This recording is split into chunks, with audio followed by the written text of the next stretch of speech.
गुरुर्ब्रह्मा गुरुविष्णू गुरुदेव महेश्वरा गुरु साक्षात परब्रह्म तस्मै श्री गुरुवे नमः. रामकृष्ण हरी. चला ऐकूयात ज्ञानेश्वरीचं एक पान. आज आपण ऐकणार आहोत ज्ञानेश्वरीच्या दुसऱ्या अध्यायातील म्हणजे सांख्ययोग या अध्यायातील पान नंबर 55, ओवी नंबर 55 ते 65. आम्हा काय उचित ते पाहता नस्पुरे येथ जे मोहे येणे चित्त व्याकुळ माझे. विचार करून सुद्धा आम्हाला काय करणे श्रेयस्कर आहे हे समजत नाही, कारण माझे हृदय मोहाने भ्रमित झाले आहे. तिमिरावरुद्ध जैसे दृष्टीचे तेज भ्रंशे मग पासीचा असता न दिसे वस्तू जात. नेत्ररोगाने व्यापल्यामुळे दृष्टीचे तेज नाहीसे होते आणि मग जवळची वस्तू सुद्धा दिसत नाही. देवा तैसे मज झाले जे मन हे भ्रांती ग्रासिले आता काय ही तापले तेही नेणे. देवा अगदी तसेच माझे झाले आहे, कारण भ्रमाने माझे मन वेढून गेल्यामुळे मला माझे कल्याण कशात आहे हे कळेनासे झाले आहे. तरी श्रीकृष्णा तुवा जाणावे निकेते आम्हा सांगावे जे सखा सर्वस्व आघवे आम्हासी तू. तरी श्रीकृष्णा तुम्ही आमच्या हिताचा विचार करा आणि खरे काय ते आम्हाला सांगा, कारण तुम्हीच आमचे सन्मित्र आणि सर्वस्व आहात.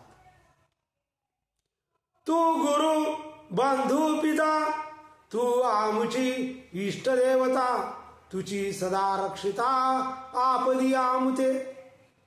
कारण तुम्ही आमचे मार्गदर्शक बांधव पिता आराध्य देवता आणि संकटकाळी रक्षणारे आहात.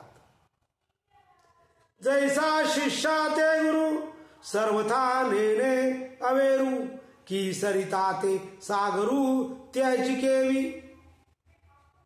आपल्या परम शिष्यांचा त्याग गुरु कधी करील काय? समुद्राने नद्यांचा अभेर केला आहे काय?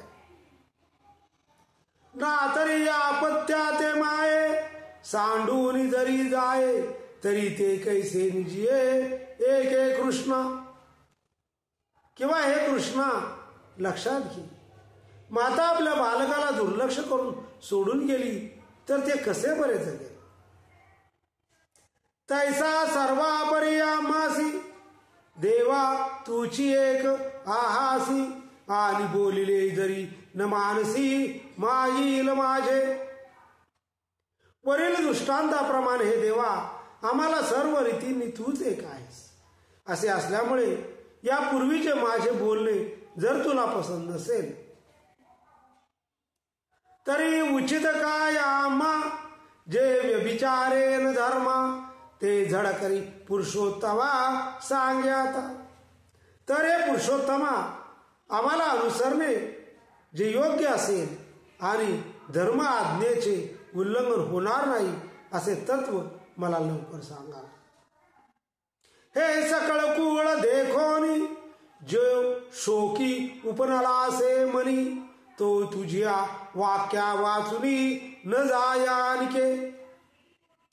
हे सर्व स्वकुळातील मंडळी पाहून माझ्या मनाची व्यथा निर्माण झाली आहे. ती तुझ्या वचनामृताशिवाय अन्य साधनाने दूर होणार नाही. एक येथ पृथ्वी तळ आपू होईल हे महेंद्र पदही पाविजेल परिमोहा न फिरेल मानसीचा.